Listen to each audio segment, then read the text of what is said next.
The question is, and the question I brought you here is, what are the top 5 things that Marketo is doing now that is different from before?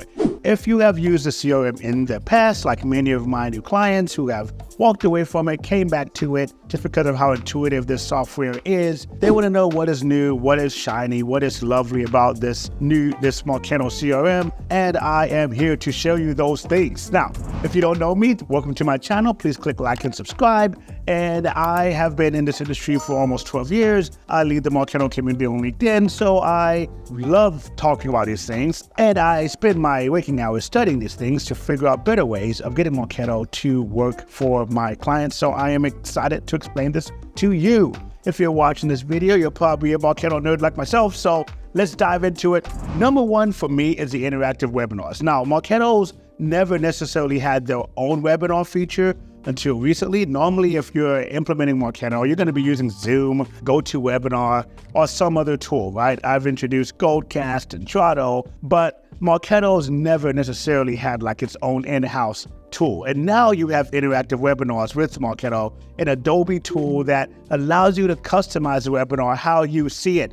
This is amazing. Not only is it great to have an in-house tool that can do webinars, so you don't have to purchase Marketo and worry about purchasing another type of webinar tool that's going to have, that's going to require you to set up an API or hire someone to integrate it with Marketo. But we now have a out-of-the-box feature that is interactive. Imagine you're a software company like Tech8, and you want a webinar, but you want it to match all of your colors. You want the webinar to have your brand logo, your colors, your interactive elements. You can even add polls and Q&A sessions onto this webinar to make it even more interactive, so that when a client is watching your webinar or live on your webinar, they have that full-blown experience of your brand. And it also helps with engagement on the long run, because when someone's seeing your brand all over the place and they're seeing other rooms they can go to find more information that might be more catered to product or what they're interested in, it does help with your overall engagement. So it's just awesome to have a webinar tool that is interactive, that is allowing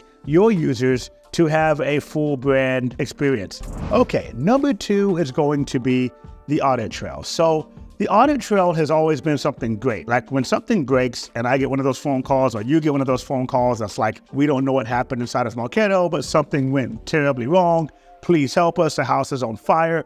One of the first things you want to do is go to the audit trail when you found that problem to figure out who exactly causes that problem. A lot of times, what action caused that problem, so that you can go back. Now, the audit trail has been expanded, so now you can even see users and role permissions changed on that audit trail. But let's say there's a data breach and you're thinking, well, only 2 people have access to this kind of data. Who would it be? And you go to the audit trail to find out that someone else gave themselves access to that data. That's really important to have. It'll save lives and jobs. So it's good to have that. So new users and role permissions on the audit trail is, to me, a really big update. There are other updates on the audit trail that's just great. You can read about it. I'll have the link below, but those 2 are the 2 best that I think is worth talking about. Number 3 is going to be the Activities API update. Now, leveraging advanced analytics with the Activity API update is pretty amazing, because it's opening a whole nother world of data to Marketo users, so we can know a lot more, including like browsers, platform, devices. It's really good to know. Like, let's say you're running another company called Shop World and you're sending out marketing campaigns across multiple channels, but you don't just want to know like what channel is engaging well. You also want to know what device is engaging well. You might be seeing a lot of engagement coming from your website versus your social media channels, and you might think, okay, great, this is just desktop. We're doing great on desktop marketing, but this tool will allow you to actually look and see that, no, actually, most of these people are coming through mobile devices. That might really change the direction of your marketing, especially if you're going to be more mobile friendly, maybe update your website to be more amped. And so all of this is really important. So it's not enough just to know the channel that's driving the engagement. You got to know the devices as well.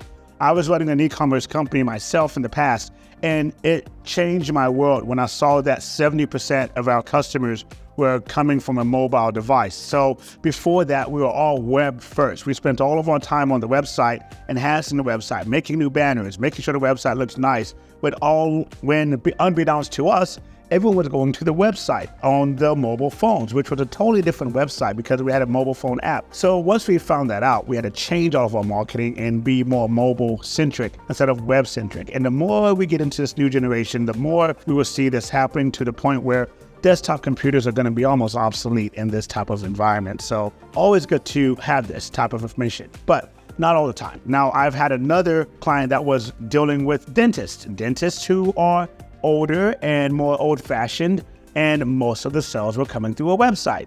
But that still took a lot of analytics to find that, or having a Google Analytics integration. So it's always good to know that what platform, what channel, what device even is being used the most. Let's say you know that mobile is being used a lot, but is it just mobile, or does it help you to know that it's an iPhone that's being used the most versus Android operating systems? Because that might change the way your website is acting or looking. So in this situation, if you have a majority people using a mobile device with Apple, you want to make sure that your Apple interface is matching very, very well compared to just focusing all your attention on your Android interface, because there will be differences. There will always differences. So those are the top 3 updates I love with Marketo. If you want to see all of the updates and get some case studies like the ones I just talked about, click the link below. It'll take you to my blog. I have all this written out. I promise this isn't a sales pitch. There's no form to fill out. It's just my blog. So follow my blog. But click the link below, follow my blog. Thank you guys for watching, and I will talk to you on the next Sunday afternoon.